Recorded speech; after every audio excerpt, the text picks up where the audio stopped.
In 2003, when Meenakshi Menon started her company, she was getting into a place where no one had been in before. Spatial Access is India's first marketing, audit and analytics company, and it has had to create its own market. Meenakshi is here to tell us how she did it and also to identify the challenges and opportunities that young professionals will face in a rapidly changing workplace. Meenakshi, in 2003, what is the opportunity that you spotted? Were marketing audits not there at all because you're the first company to offer it?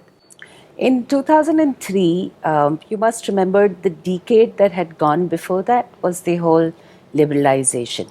And we saw an upsurge of marketing investments and spends. There were a lot of new companies that came in. One of the things that struck me was that a lot of marketing investments were being wasted.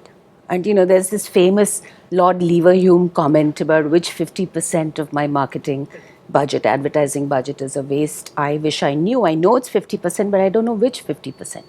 So that was a thought that stayed with me. And the whole objective was to try and build science and accountability into the entire marketing function. See, marketing is both an art and a science, okay? Now, what happens is, invariably, practitioners of marketing try to move it into the whole area of it being an art, where it's completely creative. Everybody's talking about, how you need to be creative when it comes to marketing, without forgetting that when money is involved, there has to be a science to it. And so that's why in 2003, I felt the time was right to set up a marketing and media audits company. So it's less than 15 years that Spatial Access has been around, and if that is the first company offering this as a specialized service, it means that the industry is like really nascent.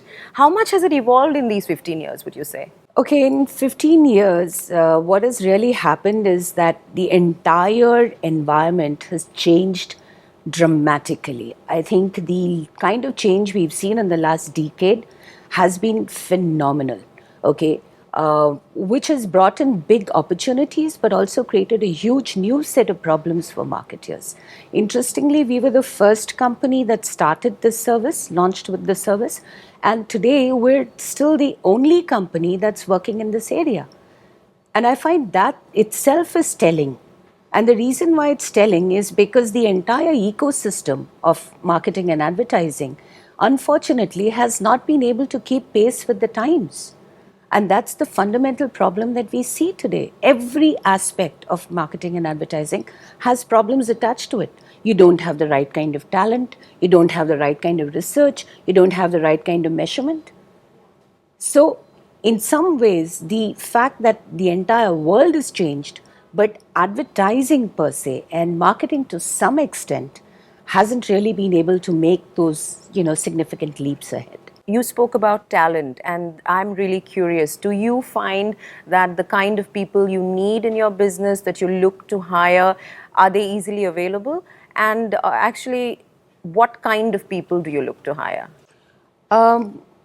People have become a huge problem, okay? We do have, probably the largest employable workforce in the world given our population distribution.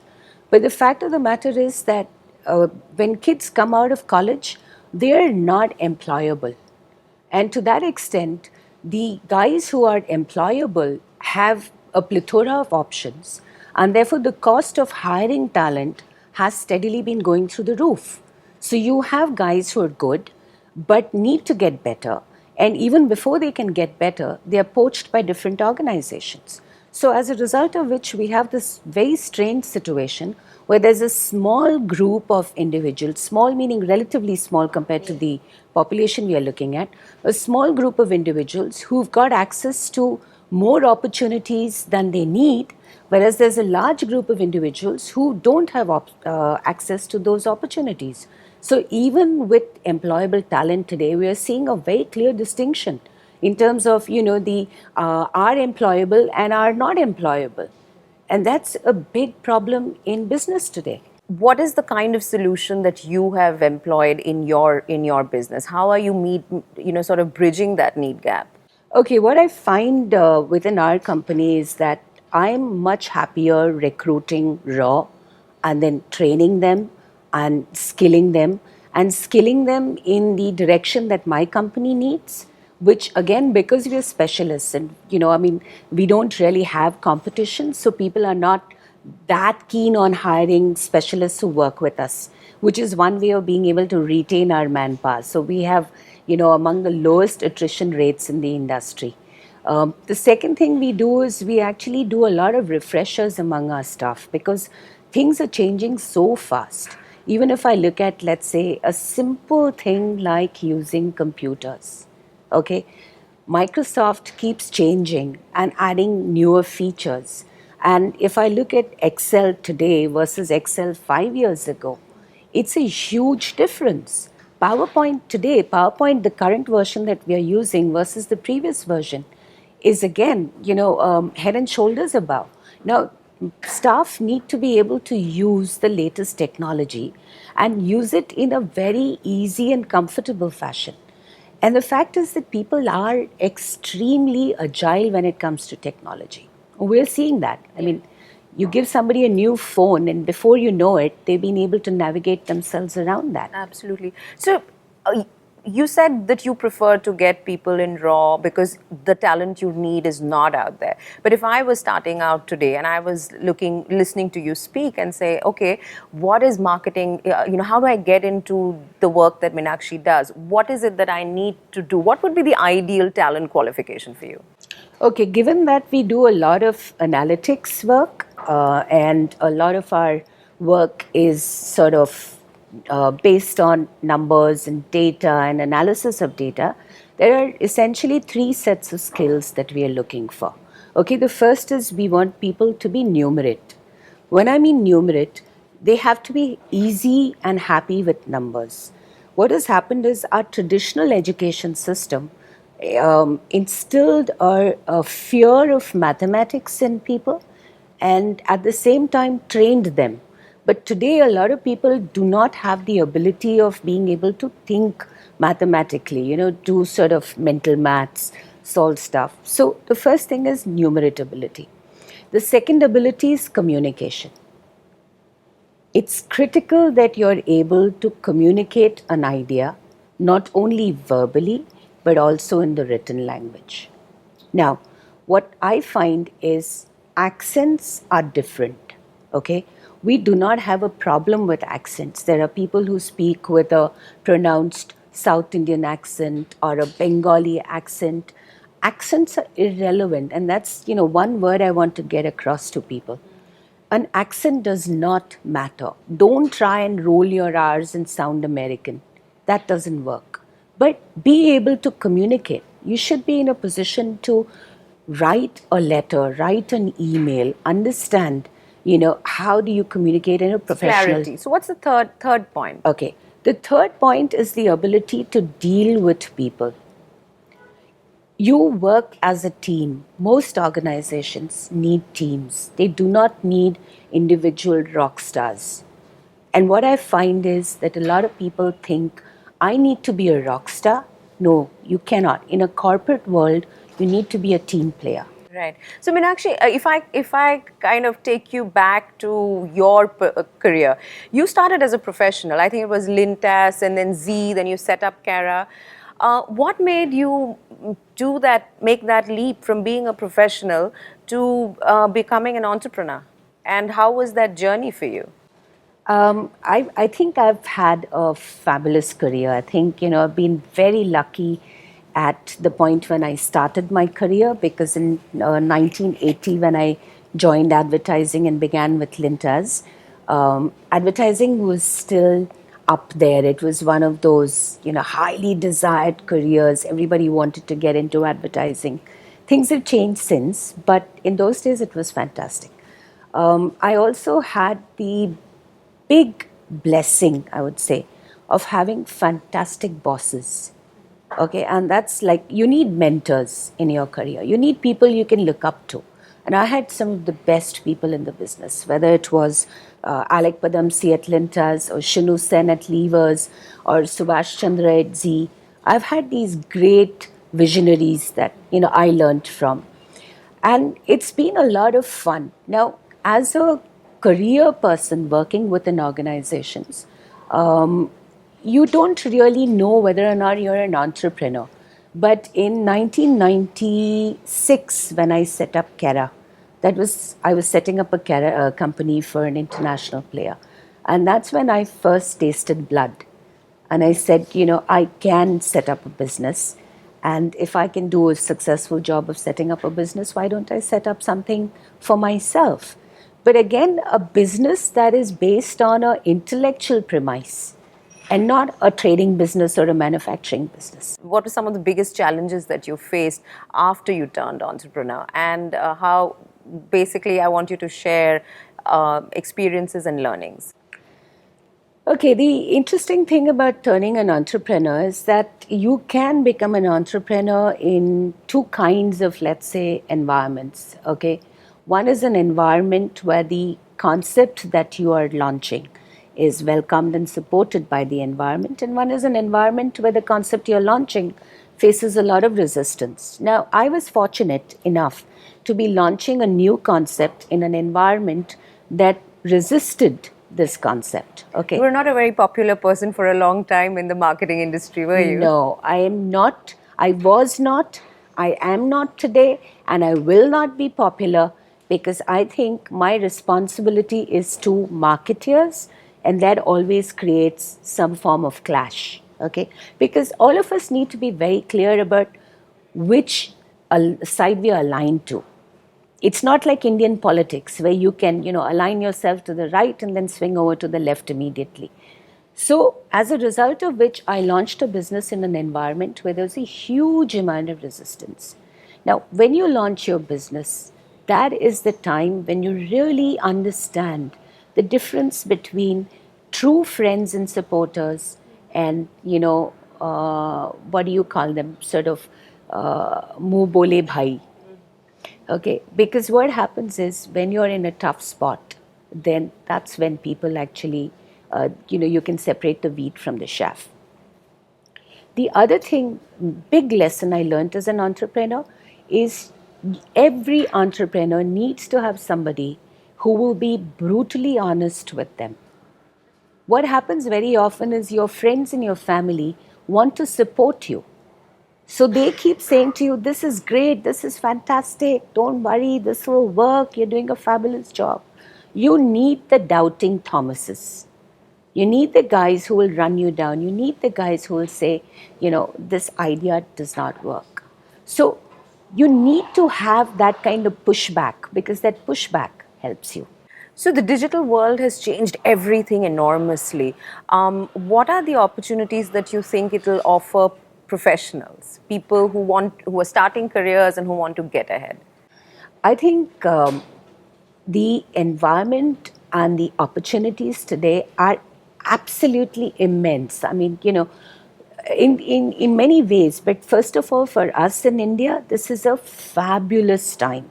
But it's a fabulous time if you go in prepared.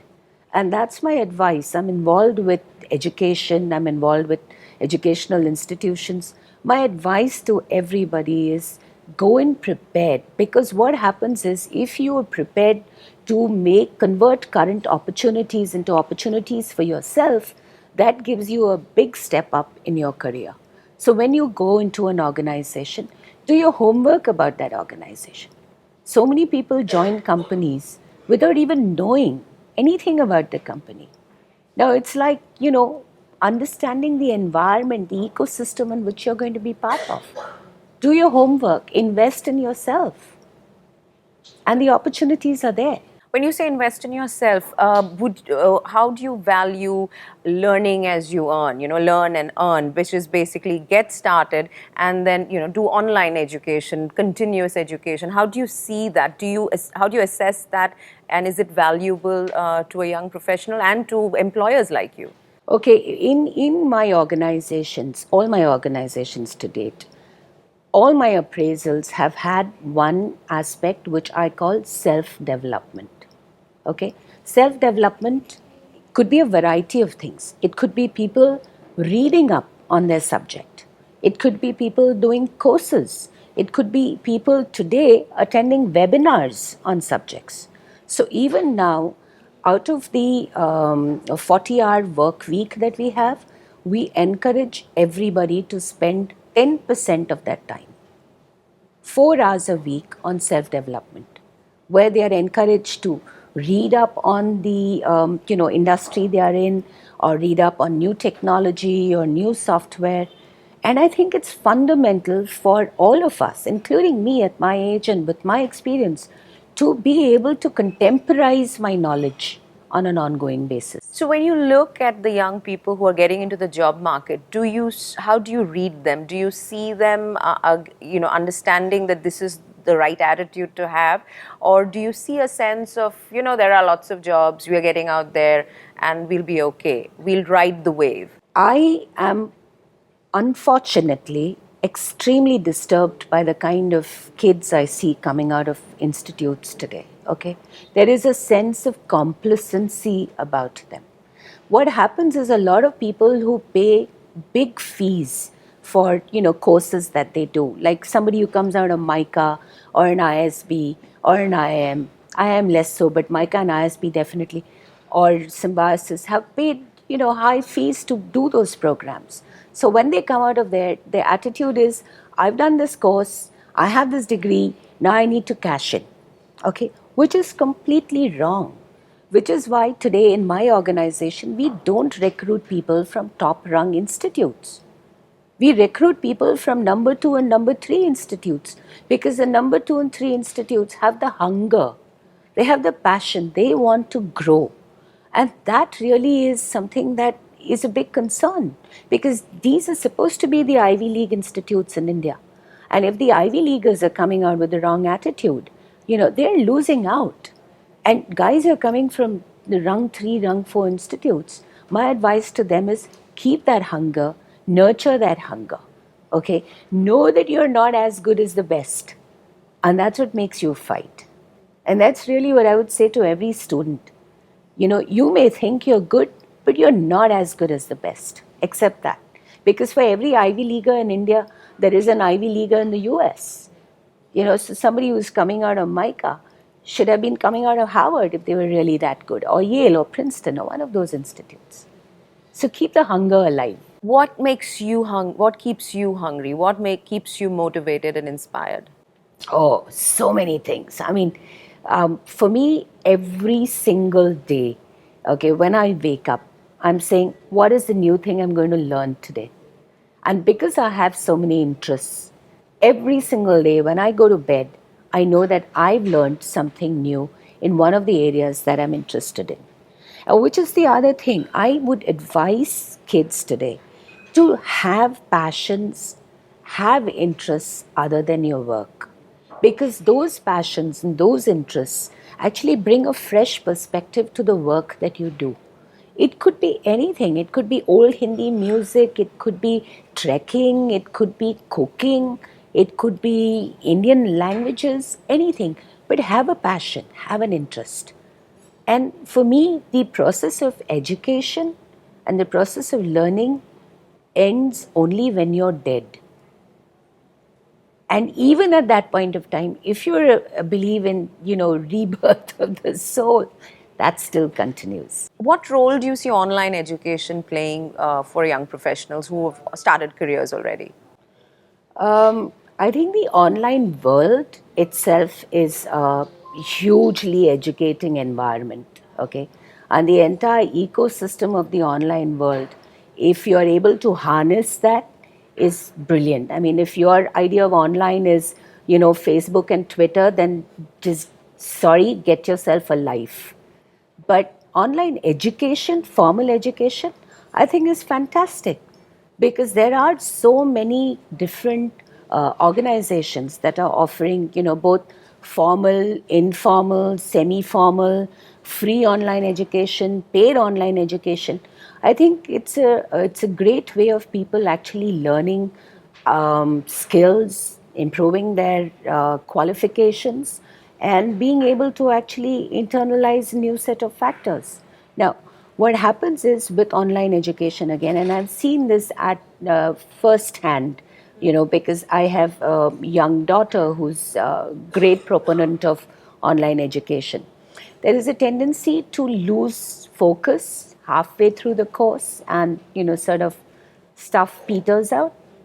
just hang in there, because if you've started it, there's a reason why you've started it. Do justice to the program, do justice to the course, and try and get the maximum out of it. Meenakshi, thank you very much.